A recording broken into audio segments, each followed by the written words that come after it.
Qaysi paytida temir tanqisligiga uchraymiz? Nimalar iste'mol qilish kerak? Jigar, til, ko'katlar iste'mol qilib temir moddamizni to'ldirishga harakat qilamiz. Va eng asosiysi, kayfiyatimizni ko'tarish uchun qora shokolad va anor ko'proq iste'mol qiling. Manda esa follikulyarniy faza. Ko'proq manda energiya moddasi kerak bo'ladi.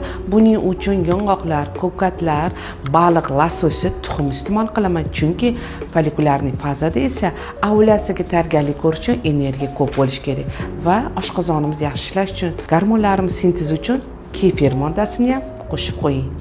Manda esa ovulyatsiya davri. Hozir pik darajada ko'tarildim. Energiya juda ham to'la.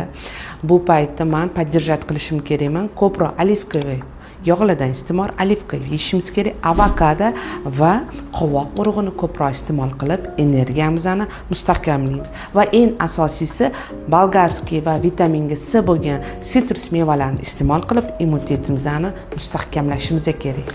Hozir esa manda lyutein faza. Bu fazada progesteron gormonining oshib ketishi natijasida bizda shish paydo bo'ladi. Bu ham sintezni bir me'yorda ushlab turish uchun progesteronni ko'proq grechka, ovsyanka, yong'oqlar iste'mol qilib energiyamizni bir me'yorda ushlab turishimiz kerak.